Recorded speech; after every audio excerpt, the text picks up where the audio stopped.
ಮಾದೇವಿ ಮನೆಯಿಂದ ಕಾಣೆ ಆಗ್ತಾ ಇದ್ದಾಳೆ. ದೇವಸ್ಥಾನಕ್ಕೆ ಹೋಗ್ತಾ ಇದ್ರೆ ದೇವರಲ್ಲಿ ಏನು ಹರಕೆ ಕಟ್ಟಿಕೊಂಡಿದ್ದಾಳು ಒಂದು ತೋರಿಸ್ತಾ ಇಲ್ಲ. ಇವಳ ಮನೆ ಬರಲಿ, ಸರಿಯಾಗಿ ವಿಚಾರಿಸಲೇಬೇಕು ಅವಳನ್ನ.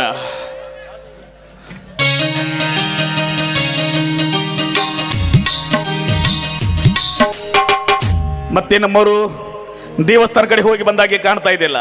ದೇವರಿಗೆ ಅಭಿಷೇಕ ಮಾಡಿಸೋದಕ್ಕಂತ ಹೋಗಿದೆ. ತೆಗೆದುಕೊಳ್ಳಿ ಪ್ರಸಾದ.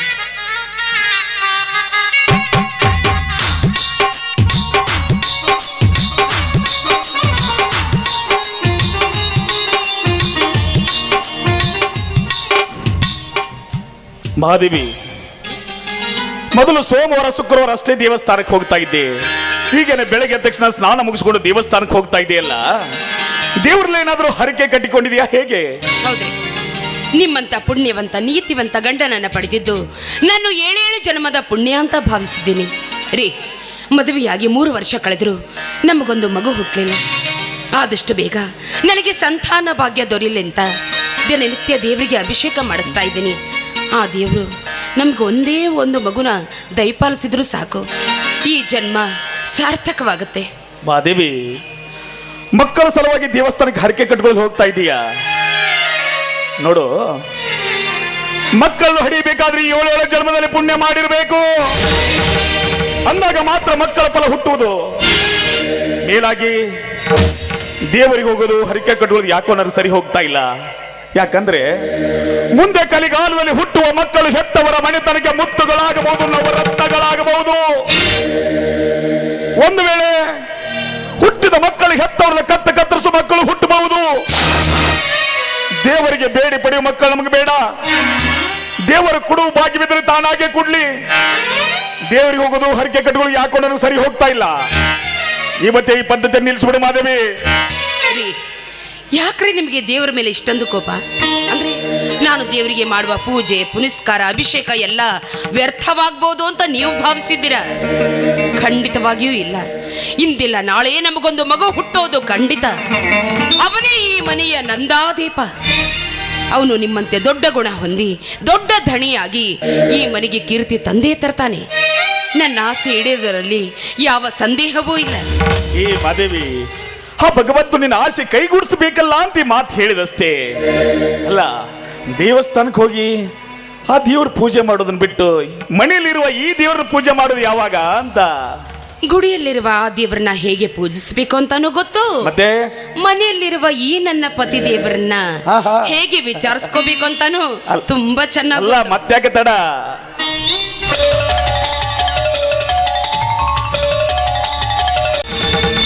ಜನ ಸುಭಿಕ್ಷವಾಗಿ ಬಾಳ್ತಾ ಇದ್ದಾರಂದ್ರ ಊರ ಬರ್ತಾ ಬರ್ತಾ ಹದಗೆಡ್ತಾ ಇದೆ ಅಂದ್ರೆ ಏನ್ ನಿನ್ ಮಾತಿನ ಅರ್ಥ? ಏನಾಗಿದೆ ಈಗ? ಅಪಾರ, ಆ ಕೆಂಚಿನ ಮಗ ಕಾಳದನಲ್ರಿ, ಹಿಂದಕ್ಕೆ ಜೋಳದ ಗುಡಿಗೆ ಬೆಂಕಿ ಹಚ್ಚಿದ್ದ, ಕಳ್ತನ ಮಾಡಿದ್ದ. ಅವಾಗ ಅವ್ನು ಹಿಡ್ಕೊಂಬಂದು ನಿಮ್ಮ ಮುಂದೆ ನಿಂದಿಸಿದಾಗ ನೀವು ಏನು ಹೇಳಿದ್ರಿ? ಸಣ್ಣ ಹುಡುಗದನ ತಿಳಿಲಾರದ ತಪ್ಪು ಮಾಡ್ಯಾನ, ಸ್ವಲ್ಪ ದಂಡ ಕಟ್ಟಿ ಕೈ ಬಿಟ್ಬಿಡ್ರಿ ಅಂತ ಹೇಳಿ ಬಿಡಿಸ್ಬಿಟ್ರಿ. ಅವತ್ತೇ ಏನಾದರೂ ನೀವು ಅವನಿಗೆ ದೊಡ್ಡ ಶಿಕ್ಷೆ ಕೊಟ್ಟಿದ್ರಿ ಅಂದ್ರೆ ಅವ ಇಂಥ ದೊಡ್ಡ ತಪ್ಪು ಮಾಡ್ತಿದ್ದಿಲ್ರಿಪ್ಪ, ಮಾಡ್ತಿದ್ದ. ಏನು ಮಾಡಿದವನಿಗವ? ಎಲ್ಲನವ? ಊರ್ ಜನ ಎಲ್ಲ ಅವ್ನ ಕೈಕಾಲು ಕಟ್ಟಿ ಹೊರಗೆ ತಂದು ನಿಂದಿರ್ಸ್ಯಾರಿ. ಹೊರಗೆ ಬಂದಿದ್ದಾನ ಕರ್ಕೊಂಡು ಮಾತಾಡ ಮಗನ. ಆಯ್ತ್ರಪ್ಪ, ಸೋಮರವಲ್ಲ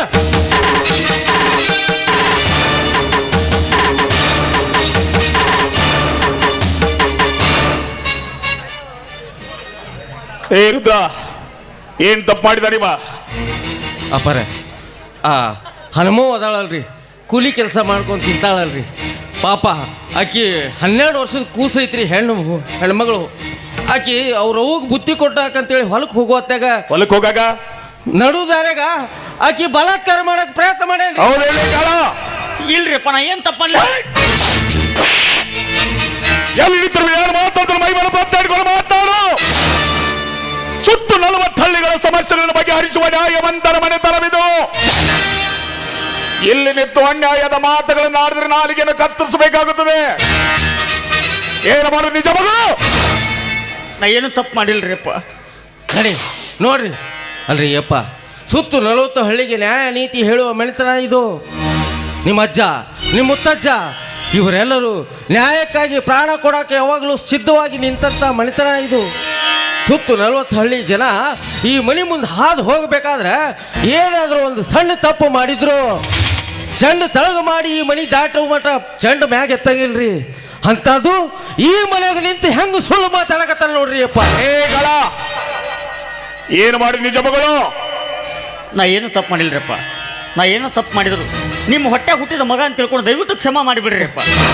ಎಂದೊಮ್ಮೆ ಬಡವರ ಜೋಳದ ಗುಡಿ ಬೆಂಕಿ ಹಚ್ಚಿದ್ದೆ, ಅಂಗಡಿ ಮುಂಗಡಿಗಳಲ್ಲಿ ಕಳ್ಳತನ ಮಾಡಿದ್ದೆ, ಏನೋ ಬಡವರ ಮಗ ಬದುಕಲು ತಿದ್ದಿ ಬುದ್ಧಿ ಹೇಳಿ ಕಲಿಸಿದರೆ ಇವತ್ತು ಕಂಡ ಹೆಣ್ಣು ಮಕ್ಕಳ ಮೇಲೆ ಬಲಾತ್ಕಾರ ಮಾಡ್ತಿರುತ್ತೆ ಪಾಪಿ. ಏ ರುದ್ರ, ಹಿಂದರನ್ನು ಕ್ಷಮಿಸ್ತಾ ಹೋದರೆ ನಾಳೆ ಸಮಾಜ ತಪ್ಪು ದಾರಿ ಹಿಡಿದಿರಲು ಸಂದೇಹವಿಲ್ಲ. ತಪ್ಪು ಮಾಡಿದವರು ಯಾರೇ ಆಗಿರಲಿ ಶಿಕ್ಷೆ ಅನುಭವಿಸಲೇಬೇಕು. ಉಪ್ಪು ತಿನ್ನವು ನೀರು ಕುಡ್ಲೇಬೇಕು. ಅಪಾರ ಇವನಿಗೆ ಕೊಡೋ ಶಿಕ್ಷೆ ಎಂಥದ್ದಿರ್ಬೇಕಂದ್ರ ಸುತ್ತು 40 ಹಳ್ಳ್ಯಾಗ ಯಾರು ಹೆಣ್ಮಕ್ಳನ್ನ ತಡುವ ಧೈರ್ಯ ಮಾಡಿರಬಾರ್ದ್ರಿ. ಅಂತ ಶಿಕ್ಷೆ ಈ ನನ್ನ ಮಗ ಕೊಡ್ಬೇಕ್ರಿ ಅಪ್ಪ. ದಯವಿಟ್ಟು ಕ್ಷಮಾ ಮಾಡ್ರಿ. ಇನ್ನೊಂದ್ಸಲ ಇಂಥ ತಪ್ಪನ ಈ ಊರಾಗ ಮಾಡಂಗಿಲ್ರಿಪ್ಪ. ಅಂದಾಗೆ ತಪ್ಪು ಮಾಡಿದೆ ಅಂದಂಗಾಯ್ತು. ಏ ರುದ್ರ, ಊರು ಹೊರಗಿರುವ ಅಂದು ಬರ್ತಾ ಊರು ಜನರನ್ನೇ ಸೇರಿಸು. ಈ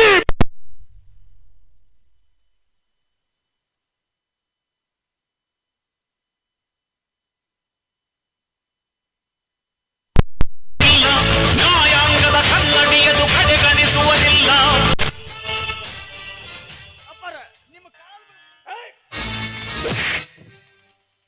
ಹೌದ್ರಿ ಅಪ್ಪ, ನ್ಯಾಯ ಅನ್ಬೇಕು ಇದಕ್ಕ. ಈ ಮಗ ಮಾಡಿದ ತಪ್ಪಿಗೆ ಈ ಶಿಕ್ಷೆ ಬರೋಬ್ಬರಿ ಐತ್ರಿ ಅಪ್ಪ, ಬರೋಬ್ಬರಿ ಐತ್ರಿ ಅಪ್ಪ. ಏ ರುದ್ರ, ಎಳೆದುಕೊಂಡು ಹೋಗಿ ಮಗನ ಊರ ಸಮ್ಮುಖದಲ್ಲಿ ನೇಣು ಹಾಕಿ ಬಿಡಿ. ಇವನ್ನ ಎಳೆದುಕೊಂಡು ಹೋಗ.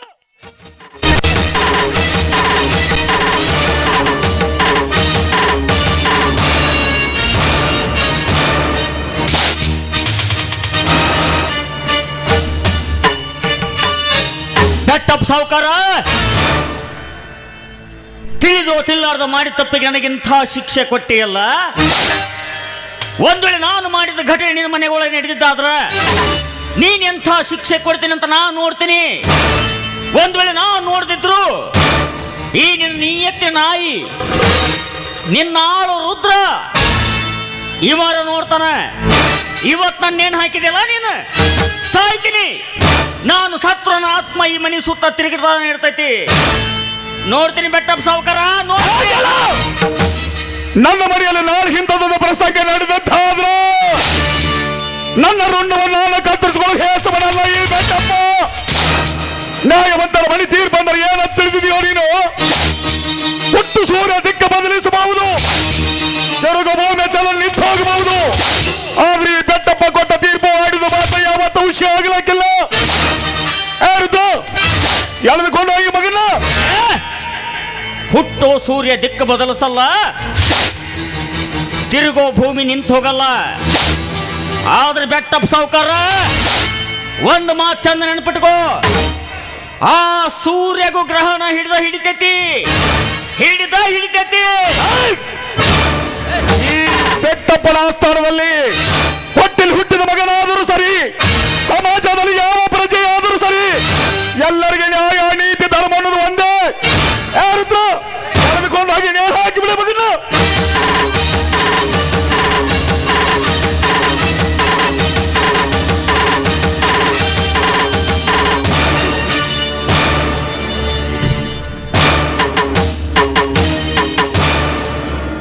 ಹೋಗುವ ಸಮಯದಲ್ಲಿ ಕಾಳ ಮನಸ್ಸಿಗೆ ದಾಟುವಾಗೆ ನುಡಿದು ಹೋದನಲ್ಲ. ಮುಂದೊಂದು ದಿನ ನನ್ನ ಮನೆಯಲ್ಲಿ ಇಂಥದೊಂದು ಪ್ರಸಂಗ ನಡೀಬಹುದಾ? ಇಲ್ಲ, ಸಾಧ್ಯನೇ ಇಲ್ಲ. ಈ ಬೆಟ್ಟಪ್ಪನ ಉಸಿರಲ್ಲಿ ನ್ಯಾಯ ನೀತಿ ಧರ್ಮವೇ ತುಂಬಿರುವಾಗ ಇಂಥದೊಂದು ತಪ್ಪು ಈ ಮನೆಯಲ್ಲಿ ಯಾವತ್ತೂ ನಡೀಲಿಕ್ಕೆ ಆಸ್ಪದ ಕೊಡುವುದಿಲ್ಲ. ಆದ್ರೂ ಒಂದು ಕ್ಷಣ ನನ್ನ ಮನಸ್ಸನ್ನು ತಲ್ಲನಗೊಳಿಸದ ಈ ಕಾಲ ಹೇಳಿ ಕೇಳಿ ಮೊದಲೇ ಕಲಿಗಾಲ ಇದು. ನನ್ನ ಮನೆತನದ ಬಗ್ಗೆ ನಾನು ಎಚ್ಚರಿಕೆಯಾಗಿ ಇರುವುದೇ ಒಳ್ಳೆಯದು.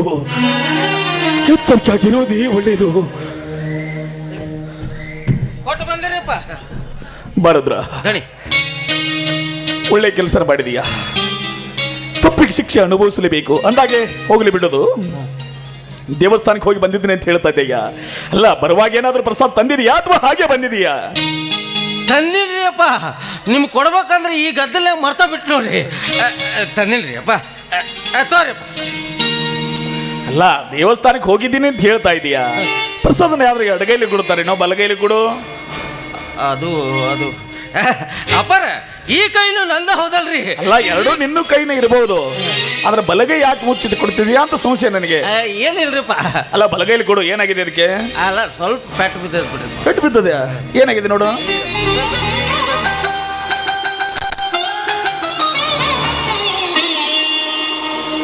ಏನು ರುದ್ರ, ಅಂಗೈ ತುಂಬಾ ಗಾಯ ಮಾಡ್ಕೊಂಡು ಬಂದಿದೀಯಾ?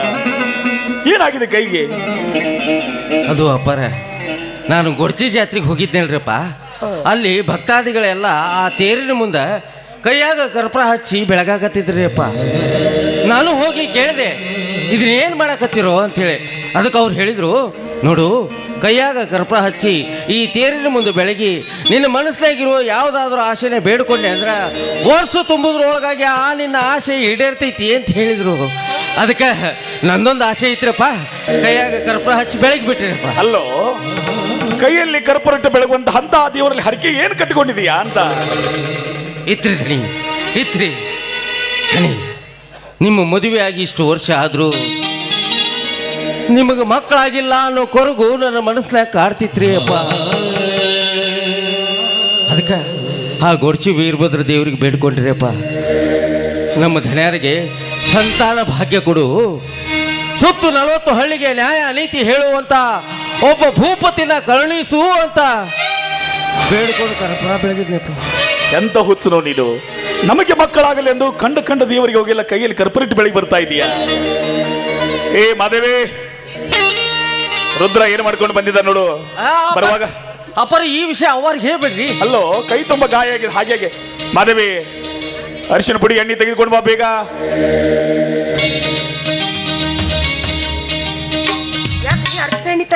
ಅಲ್ಲ, ರುದ್ರ ಕೈ ತುಂಬಾ ಗಾಯ ಮಾಡ್ಕೊಂಡು ಬಂದಿದ್ದ ನೋಡು. ಗಾಯನ ಅಣ್ಣ ತೋರ್ಸು. ಏನಿಲ್ಲ ಬಿಡ್ರವ, ಸಣ್ಣ ಗಾಯ.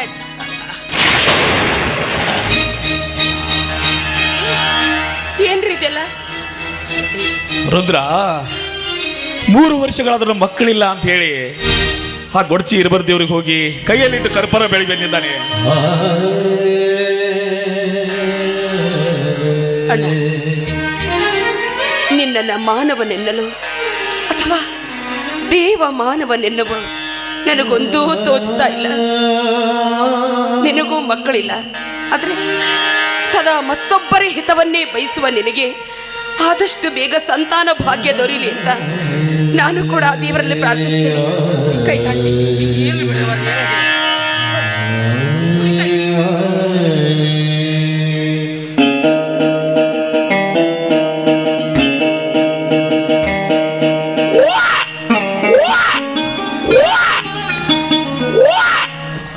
ಅಪರ ನಿಮ್ಗೆ ಅದಕ್ಕೆ ಬಡ್ಕೊಂಡೆ ನಾನು, ಅವರಿಗೆ ಕೈ ತೋರಿಸೋದು ಬೇಡ ಅಂತೇಳಿ.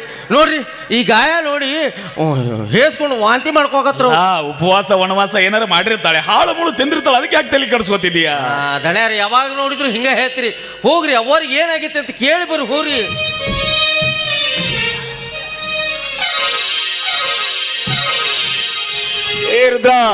ಅಪ್ಪರ, ಅಂತೂ ದೇವ್ರು ನಮ್ಮ ಮೇಲೆ ಕರುಣೆ ತೋರಿದ. ಅಂದ್ರೆ ಈ ಮನೆಗೆ ಒಬ್ಬ ಭೂಪ ಬರ್ತಾ ಇದ್ದಾನೆ. ಹೌದ್ರಿ? ಹೌದು.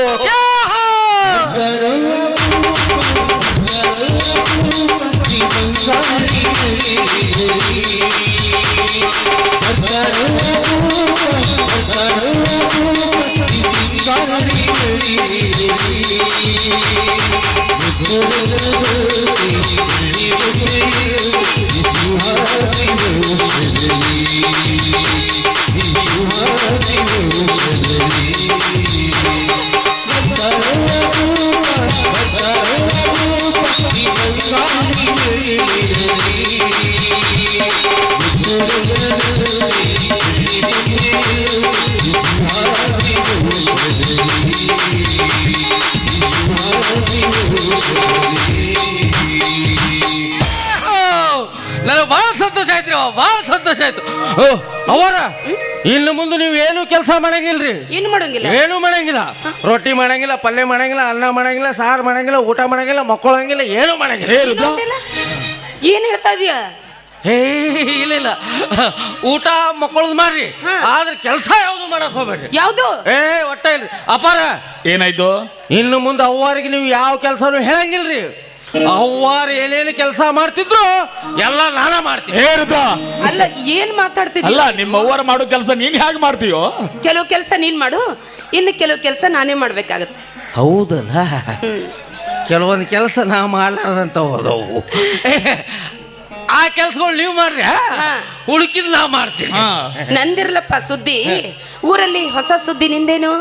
ನಮ್ದೇನ್ರಿ ಬಡವ್ರದ್ದು ಹಂಗ ಇರ್ತೈತಿ. ಹೇಳೋದಕ್ಕೆ ನಾಚ್ಕೋತಾ ಇದೀಯ? ನನ್ನ ಬಾಯಿಲೆ ಹೇಳಿಸ್ಬೇಕು ಅಂತ. ನಿನ್ ಹೆಂಡ್ತಿನು ಈಗ ಗರ್ಭಿಣಿ ಅಂತೆ ಅಲ್ವೋ? ನಾ ಹೇಳ್ತಿರೋದು ನಿನ್ ಹೆಂಡ್ತಿ ಸುದ್ದಿನ. ನೀನ್ ಯಾಕೆ ನಾಚ್ಕೋತಿದೀಯ? ನನ್ನ ಹೆಂಡತಿ ಹೊಟ್ಲೆ ಆಗ್ಯಾಳ. ನಾ ಹೋಗಿ ಲೇ ಏನು ಮಾಡಕತ್ತಿ ಅಂತ ಇಷ್ಟ ಮಾತಾಡ್ಸೋದು ಒಂದ ತಡ ರೀ. ನನ್ನ ಹೆಂಡತಿ ಹಿಂಗ ಮಾಡ್ತಾಳ್ರಿ ಅವರ. ಅದನ್ನ ಮಾಡಿ ತೋರಿಸಿದ್ರು. ಅವರ ಏನು ಇನ್ನೊಂದು ವಿಚಾರ ಗೊತ್ತಲ್ರಿ? ಏನಪ್ಪ? ಆಕೆ ಹೊಟ್ಲೆ ಆಗ್ಯಾಳ ಅಂತ ಹೇಳಿ ನಾ ಹೋಗಿ ಲೇ ಹೊಟ್ಲೆ ಆಗ್ಯಾಲ, ನಿನಗೇನಾರು ತಿನ್ನಾಕ ತರದ್ ಕೊಡ್ಲೇನು ಅಂತ ಕೇಳಿದ್ರು. ಏನೇ ಕೇಳ್ಬೇಕ್ರಿ ಆಕೆ? ಏನ್ ಕೇಳ್ತಾಳ? ಒಲೆಯಾಗಿನ ಬೂದಿ ತಂದು ಕೊಡು, ಎರಿ ಮಣ್ಣು ತಂದು ಕೊಡು, ಜೋಳದ ದಂಟು ಕಿತ್ತಿ ಅದಕ್ಕೆ ಅಂಟ್ಕೊಂಡಿರ್ತದಲ್ಲ ಆ ಮಣ್ಣು ತಂದು ಕೊಡು ಅಂತೈತಿ ಹುಚ್ಚಿ. ನೋಡು, ಚಚ್ಚಲಿ ಗರ್ಭಿಣಿಯರಿಗೆ ಇದನ್ನೆಲ್ಲ ತಿನ್ಬೇಕು ಅಂತ ಆಸೆ ಇರುತ್ತೆ. ಹೌದು. ಹೌದ್ರಾ? ಹಾಗಂತ ಇಷ್ಟೆಲ್ಲ ತಿನ್ನೋದಿಲ್ಲ, ಇಷ್ಟೇ ತಿಂತಾರೆ.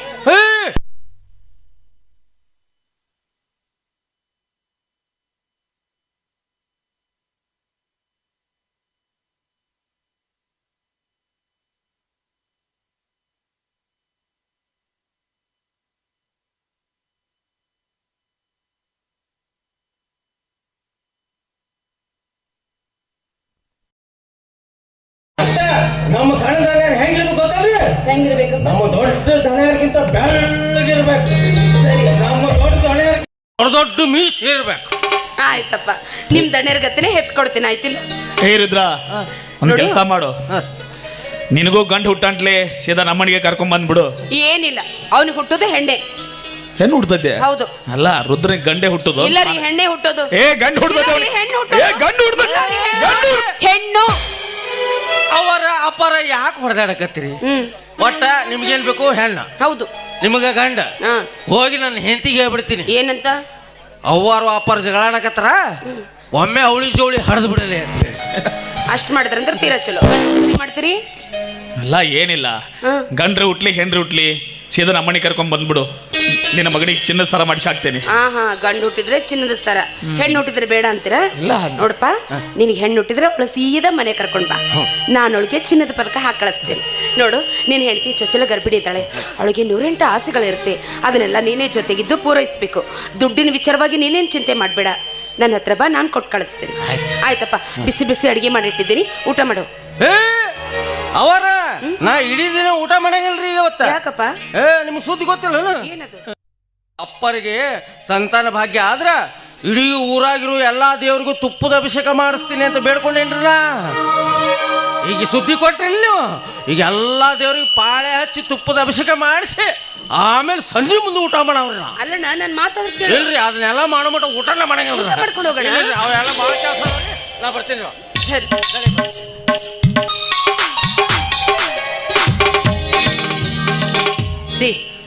ನಿಜವಾಗ್ಲೂ ರುದ್ರ ಮುತ್ತಿನಂತ ಮನುಷ್ಯ. ಮತ್ತೇನು? ನಾನು ನಿಮ್ಗೆ ಗೊತ್ತು, ಮುತ್ತಿನಂತ ಹೆಂಡತಿ. ನೀವು ಬಂಗಾರದಂತ ಮನುಷ್ಯರು. ಈ ಮನೆಯ ಸೌಭಾಗ್ಯ ಲಕ್ಷ್ಮಿ ನೀನು. ನಾನಂತೂ ಸೌಭಾಗ್ಯ ಲಕ್ಷ್ಮಿ. ಮತ್ತೆ ತಾವು? ನೀನೇ ಹೇಳ್ಬೇಕಲ್ಲ. ರಸಿಕರು. ಮಾದೇವಿ, ಇಂದು ತುಂಬಾ ಸುಂದರವಾಗಿ ಕಾಣ್ತಾ ಇದೆ ನೋಡಿ. ನಾನ? ಹೌದು. ಏನಿಲ್ಲ. ಅಲ್ಲ, ಇಂದು ಎಷ್ಟೋ ಸಲ ನಾಚಿಕೊಂಡಾಗ ನನ್ನ ಮನ ನಗುತ್ತಿತ್ತು, ಆದ್ರೆ ಇಂದು ಕೂಗಿ ಕೂಗಿ ಹೇಳ್ತಾ ಇದೆ. ಏನೆಂದು? ಏನಂತ? ಬೇಗ ನನ್ನ ಬಿಗಿದಪ್ಪು ಬಾ ಅಂತ. ಯಾರಾದ್ರೂ ನೋಡಿದ್ರೆ ಏನಂದಾರು? ಏನಂತಾರೆ? ಏನಂತಾರೆ? ಬೆಟ್ಟಪ್ಪದನಿ ತನ್ನ ಹೆಂಡತಿ ಪ್ರೇಮದ ಆಟ ಆಡ್ತಾ ಇದ್ದಾನೆ ಅಂತ. ನಿನಗೆ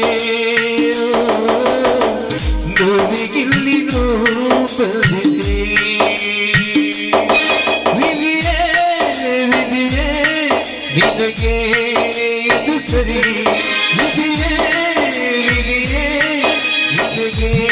ಇದು ಸರಿ ಕಣ್ಣೀರಿಗೆ ಕಣ್ಣೀರೇನು ಬಡತನಕ್ಕೆ ಬಡತನವೇನು ಕಸರಕ್ಕಿಲ್ಲಿ ಕಸದ ಬಂದಿದೆ ನೋವಿಗಿಲ್ಲಿ ನೋವು ಬಂದಿದೆ ವಿಧಿಯೇ ವಿಧಿಯೇ ನಿನಗೆ ಇದು ಸರಿ ಹೇ ದೇವ್ರೇ, ನಾನೇನು ತಪ್ಪು ಮಾಡಿದೆ ಅಂತ ಇಂಥ ದೊಡ್ಡ ಶಿಕ್ಷೆ ನನಗೆ ಕೊಟ್ಟು ಹೋಗ್ತದೆ.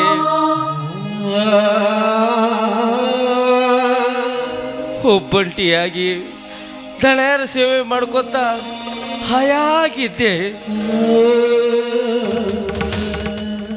ದಳೆಯರ ಕರುಣೆಯಿಂದ ನನಗೆ ಮದುವೆ ಮಾಡಿಸಿ ಹೆಂಡತಿ ಅನ್ನೋ ಭಾಗ್ಯ ಕೊಟ್ಟೆ.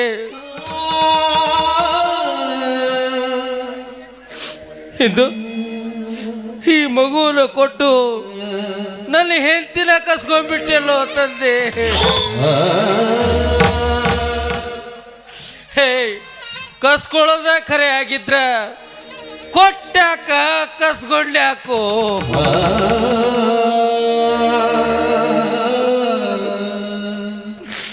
ಹೇ ಗೌರ, ಕಷ್ಟ ಸುಖದಾಗ ನಿಮ್ಮ ಜೊತೆಗೆ ಇರ್ತೀನ್ರಿ ಅಂತ ನನಗೆ ಮಾತು ಕೊಟ್ಟಿದ್ದೆಲ್ಲೇ. ಈಗ ನಡುದಾರ್ಯಾಗ ನನಗೆ ಕೈ ಕೊಟ್ಟು ಹೋಗಾಕ ನಿನಗೆ ಮನಸ್ಸಾದ್ರು ಯಾಕೆ ಬರ್ತದೆ?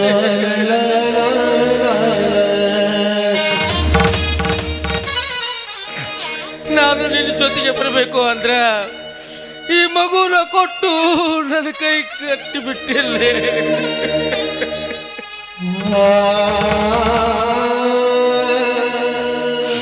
ಗೌರ, ನಿಮ್ಮ ಊರಿಗೆ ಬರಬೇಕಾದ್ರೆ ನಮ್ಮ ದಣಿಯರು ಹೋಗು, ಬರುವಾಗ ನಿನ್ನ ಹೆಂಡತಿ ಮಕ್ಕಳ ಕರ್ಕೊಂಬ ಅಂತ ನನಗೆ ಹೇಳಿದ್ರು.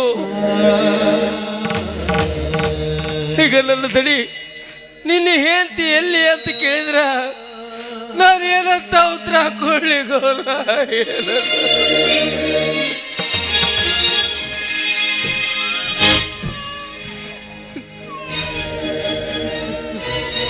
ಹೇ ರುದ್ರ, ಯಾವಾಗ ಬಂದೆ ಬೆಂಗಳೂರಿನಿಂದ? ಒಬ್ಬನೇ ಬೇರೆ ಬಂದಿದೀಯಾ? ಯಾಕೆ ನಿನ್ನ ಹೆಂಡತಿ ಗೌರಮ್ಮ ಬರಲಿಲ್ವಾ? ಮಗುನ ಜೊತೆ ತೊಗೊಂಡು ಬಂದಿದೀಯಾ? ನನ್ನ ಹೆಂಡತಿ. ನಿನ್ನ ಹೆಂಡತಿ ಏನಾಗಿದೆ? ನಿನ್ನ ಹೆಂಡತಿಗೆ ಈ ಹೆಣ್ಣು ಮಗು ಜನ್ಮ ಕೊಟ್ಟು ಸತ್ತು.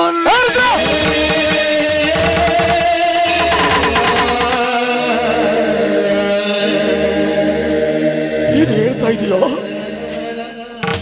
ಕಣ್ಣಿಗೆ ಕಾಣದ ದುರಂತವನ್ನು ನುಡುತ್ತಿರುವೆಯಲ್ಲೋ? ಏನಾಗಿತ್ತು ನಿನ್ನ ಹೆಂಡತಿಗೆ? ಅದೇನೋ ದಡಿ, ಹೆರಿಗೆ ಆದ ತಕ್ಷಣ ಮಾಸ ಎದಿಗೇರಿ ನಿನ್ನ ಹೆಂಡತಿ ಸತ್ಲು ಅಂತ ಡಾಕ್ಟರ್ ಬಂದು ಹೇಳಿದ್ರು. ತಡಿ ಕೊನೆಯದಾಗಿ ನನ್ನ ಹೆಂಡತಿ ಜೊತೆ ಮಾತಾಡೋ ಅವಕಾಶ ಕೂಡ ನನಗೆ ಸಿಗಲಿಲ್ಲ. ತಡಿ, ಈ ಹೆಣ್ಣು ಮಗು ಹುಟ್ಟಿ ನನ್ನ ಹೆಂಡತಿ ಜೀವ ಕಸ್ಕೊಂಡ್ಬಿಡ್ತದೆ. ಏ ರುದ್ರ, ನಿನ್ನ ಕಲ್ಪನೆ ತಪ್ಪಾಗಿದೆಯೋ? ನಿನ್ನ ಕಲ್ಪನೆ ತಪ್ಪಾಗಿದೆ. ಯಾಕಂದ್ರೆ ಯಾರು ಹುಟ್ಟಿಗೂ ಯಾರು ಸಾವು ಕಾರಣವಲ್ಲ, ಯಾರ ಸಾವಿಗೂ ಯಾರು ಹುಟ್ಟು ಕಾರಣ ಅಲ್ಲ. ಜಗತ್ತಿನಲ್ಲಿ ಹುಟ್ಟುವರು ಹುಟ್ಟುತ್ತಾರೆ, ಸಾಯುವರು ಸಾಯುತ್ತಾರೆ. ಹುಟ್ಟು ಸಾಯುವುದರ ಮಧ್ಯೆ ಸಂಬಂಧ ಕಟ್ಟಿಸಲು ನಾವು ಯಾರು ಹೇಳೋ? ಇವತ್ತು ನಿನ್ನ ಹೆಂಡತಿ ತೀರ್ಕೊಂಡಿರಬಹುದು, ನಾಳೆ ನಾನು ತೀರ್ಕೋಬಹುದು, ನಾಳೆ ನೀನ್ ತೀರ್ಕೋಬಹುದು. ಈ ಭೂಮಿ ಮೇಲೆ ಹುಟ್ಟಿದ ಜೀವಿ ಒಂದಿರದಿಲ್ಲ, ಬಿಟ್ಟು ಹೋಗಲೇಬೇಕು. ಆ ಭೂಮಿ ಬಿಟ್ಟು ಹೋಗಲೇಬೇಕು. ಹುಟ್ಟು ಆಕಸ್ಮಿಕ ಹೇಗೂ ಹುಟ್ಟು ಬಿಡ್ತೀವಿ. ಆದ್ರೆ ಮನುಷ್ಯನಿಗೆ ಸಾವನ್ನದ ಕಟ್ಟಿಟ್ಟು ಬುದ್ಧಿ ಇರುದ, ಕಟ್ಟಿಟ್ಟ ಬುದ್ಧಿ. ಅಂದ್ರೆ ನಾನು ನನ್ನ ಹೆಂಡತಿನ ಮರಿಬೇಕು ಅಂತ ಹೇಳ್ತೀರಾ? ಮರಿಬೇಕು ರುದ್ರ, ಮರಿಬೇಕು. ಮರೆತು ಜೀವನವನ್ನು ಸಾಗಿಸಲೇಬೇಕು. ಯಾಕಂದ್ರೆ ಕೈ ಸುಟ್ಟ ಮಾತ್ರಕ್ಕೆ ಯಾರಾದ್ರೂ ದೀಪದ ಕೋಪಕ್ಕೆ ಪಣತಿಯನ್ನು ಒಡೆದು ಹಾಕ್ತಾರೇನೋ? ಈ ಹೆಣ್ಣು ಮಗನ ಸಲುವಾಗಿ ಏನ್ ವಿಚಾರ ಮಾಡಿದೀಯ ನೀನು? ಏನ್ ಮಾಡ್ಬೇಕು ತಿಳಿಯುವಂತ ತಡಿ. ಬೆಂಗಳೂರಾಗ ನನ್ನ ತಂಗಿ ಗಂಡ ಕೂಲಿ ಹಂಗೆ ಕೆಲಸ ಮಾಡ್ತಾರ. ಒಂದು ತಿಂಗಳ ಹಿಂದ ಅವ್ರಿಗೂ ಮಗು ಹುಟ್ಟೈತಿ. ಈ ಕೂಸನ್ನ ಒಯ್ದು ಅಕ್ಕಿ ಮಡಿಲಾಗ ಹಾಕ್ಬಿಡ್ತೀನಿ ರೀ. 2 ಕೂಸು ಎದೆ ಹಾಲು ಕುಡ್ಕೊಂಡು ಬೆಳಿತಾವ್ರಿ ಅಪ್ಪ. ರುದ್ರ, ಒಳ್ಳೆ ವಿಚಾರ ಮಾಡಿದೀಯ. ಅಣ್ಣನ ಮಗಳನ್ನು ತಿಳಿದು ನಿನ್ನ ತಂಗಿ ಅಕ್ಕರಿಂದ ಬೆಳೆಸಬಹುದು. ನಿನ್ನ ತಂಗಿಗೆ ಹೇಳು, ಅವರಿವರ ಮನೆಯಲ್ಲಿ ನಿನ್ನ ಮಗಳನ್ನು ಕೂಲಿ ಕೆಲಸಕ್ಕೆ ಹಚ್ಚಬೇಡ ಅಂತ ಹೇಳಿ. ಹಣ ಎಷ್ಟು ಖರ್ಚಾದ್ರೂ ನಾನು ಭರಿಸುತ್ತೇನೆ. ಒಳ್ಳೆ ಶಿಕ್ಷಣವನ್ನು ಕೊಡಿಸಿ ಈ ಸಮಾಜದಲ್ಲಿ ಸುಶಿಕ್ಷಿತರ ಸಾಲಿನಲ್ಲಿ ನಿನ್ನ ಮಗಳನ್ನು ನಿಲ್ಲಿಸಂತ ಹೇಳು. ಹಾಲು ಕುಡಿ ಹಸುಗುಸನ್ನು ತೊಗೊಂಡು ಹಾದಿಯಲ್ಲಿ ಬಾಳು ತಿರುದು ಬೇಡ. ಇವತ್ತು ಸಾಯಂಕಾಲ ಬೆಂಗಳೂರಿಗೆ ಹೊರಡುವಂತೆ ನೀ ಮನೆ ಕಡೆ ನಡಿ.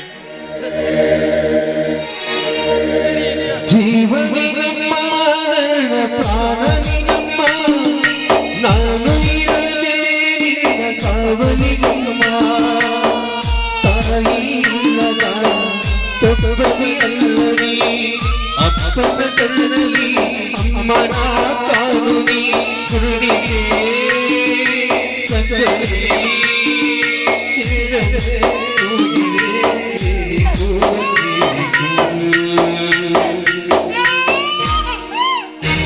ದೇವರು ಎಷ್ಟು ಕ್ರೂರಿಯಲ್ಲ. ರುದ್ರನಿಗೇನು ಮಗಳನ್ನು ಕೊಟ್ಟ, ಆದ್ರೆ ಜೀವಕ ಜೀವವಾಗಿರುವ ರುದ್ರನ ಹೆಂಡತಿಯ ಪ್ರಾಣವನ್ನೇ ಕಿತ್ಕೊಂಡು ಬಿಟ್ಟ. ಆದ್ರೆ ಈ ಸಮಾಜದಲ್ಲಿ ಒಂದು ನಾಣ್ಣುಡಿ ಇದೆ, ತಾಯಿಲ್ಲದ ತಪ್ಪಲ್ಲಿ ಮಕ್ಕಳಿಗೆ ತಂದೆ ಸತ್ತು ತಾಯಿ ಜನ್ಮಕ್ಕಿರಬೇಕು ಅಂತ. ಆದ್ರೆ ಈ ತಾಯಿಯನ್ನು ಕಳೆದುಕೊಂಡ ಈ ಪರದೇಶಿ ಮಗಳನ್ನ ರುದ್ರ ಈ ಸಮಾಜದಲ್ಲಿ ಹೇಗೆ ಬೆಳೆಸಿ ನಿಲ್ಲಿಸ್ತಾನೋ ಭಗವಂತನೇ ಬಲ್ಲ, ಭಗವಂತನೇ ಬಲ್ಲ. ಒಟ್ಟಿನಲ್ಲಿ ಹೆಣ್ಣು ಮಗಳು ಈ ಸಮಾಜದಲ್ಲಿ ಸುಶಿಕ್ಷಿತರ ಸಾಲಿನಲ್ಲಿ ಅಷ್ಟೇ ಸಾಕು, ಅಷ್ಟೇ ಸಾಕು.